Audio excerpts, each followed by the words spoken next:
میں آپ کو ایک نوجوان کی بات سناؤں جس کو جوانی کے عالم میں اللہ نے اپنے محبوب صلی اللہ علیہ وسلم کی 100 مرتبہ سے زیادہ خواب میں زیارت نصیب فرمائی۔ ایک مرتبہ اس نے اپنے آپ کو دیکھا کہ وہ ایک بچے کی مانند ہے، اور نبی علیہ السلام جیسے باپ ہوتے ہیں، بڑے آدمی اس طرح ہے، اور وہ بچے کی طرح نبی علیہ السلام کی جو ہے ران مبارک سے لپٹ گیا، اور اس کو محسوس ہو رہا ہے کہ اس کا دل خوب اللہ اللہ کر رہا ہے۔ تو نبی علیہ السلام نے اس کو فرمایا کہ تمہیں پتہ ہے کہ تمہیں یہ نعمت کیوں ملی؟ تو اس نے کہا جی مجھے تو نہیں پتا۔ تو نبی علیہ السلام نے فرمایا کیونکہ تم نے میری سنت کو وقی سمجھا، وقت دی،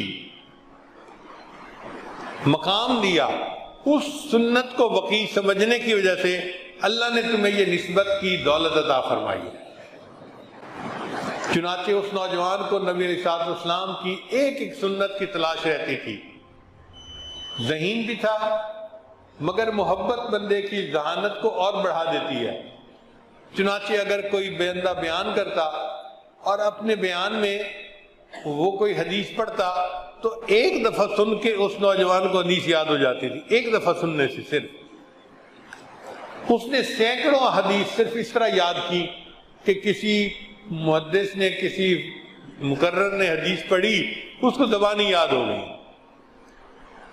چنانچہ ہمارے استاد تھے شیخ ولی الدین صاحب، ان کے یہاں محفل ذکر ہوتی تھی۔ وہ نوجوان ان کی محفل ذکر میں شرکت کے لیے گیا تو شیخ صاحب ذکر سے پہلے کچھ تھوڑی دیر بیان فرماتے تھے۔ وہ جیسے ہی مجلس میں گیا تو شیخ صاحب نے فرمایا یشد بعدہ بعدا، اب یہ الفاظ تو کان میں پڑ گئے، اس سے پہلے کیا کہا تھا وہ سمجھ نہیں آئی، اور ادب کی وجہ سے اتنی جرت نہیں تھی کہ ان سے دوبارہ پوچھا جاتا کہ جی آپ نے یہ بات کیسے کہی تھی۔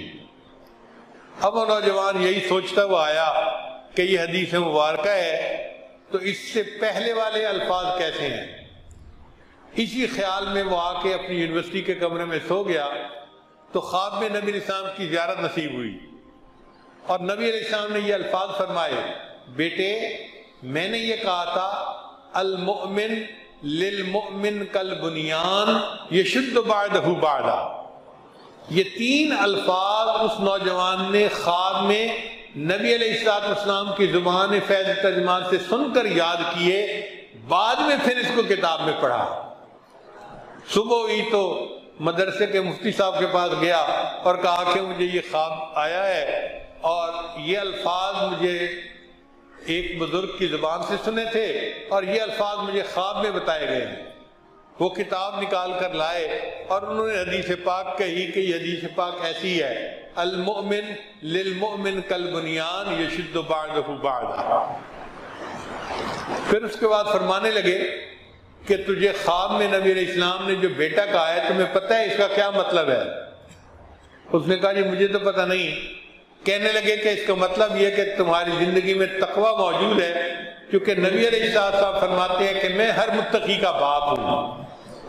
تو نبی علیہ السلام نے جو تمہیں بیٹا کہا ہے نا، یہ اس بات کی دلیل ہے کہ اللہ نے تمہاری زندگی میں تقوی عطا کیا ہے۔ تو نبی علیہ السلام کی شفقتیں اور محبتیں تو ایسی ہیں، جو سنت کی اتباع کرتا ہے وہ نبی علیہ السلام کا بھی محبوب بن جاتا ہے، اللہ کا بھی محبوب بن جاتا ہے، نبی علیہ السلام کا بھی محبوب بن جاتا ہے۔ چنانچہ حضرت مرشد عالم رحمۃ اللہ نے لاہور کی ایک جگہ پر لوگوں کے سامنے یہ بات کہی نام لے کر کہ فلاں بندے کو تو 100 مرتبہ سے زیادہ نبی علیہ السلام کی زیارت نصیب ہو چکی ہے۔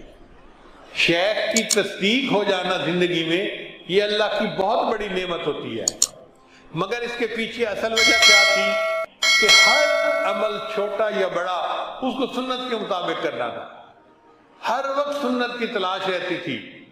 بالکل اسی طرح کہ جیسے اونٹنی کا بچہ گم ہو جائے تو اونٹنی اپنے بچے کو تلاش کرتی ہے، یہ نوجوان نبی علیہ السلام کی سنت کو اس طرح تلاش کرتا تھا اور اس پر عمل کر کے سکون ہو جاتا تھا۔ ہم بھی اگر چاہتے ہیں کہ اللہ کا ہمیں قرب نصیب ہو جائے اور نسبت کا نور نصیب ہو جائے تو ہم اس اصول کو اپنا لیں کہ ہم نے ہر کام کو نبی علیہ السلام کی سنت کے مطابق کرنا ہے۔ ہمارا چینل جلال شاہ اسپیک، اس کو سبسکرائب کریں، ثواب کی نیت سے شیئر اور لائک بھی کریں، شکریہ۔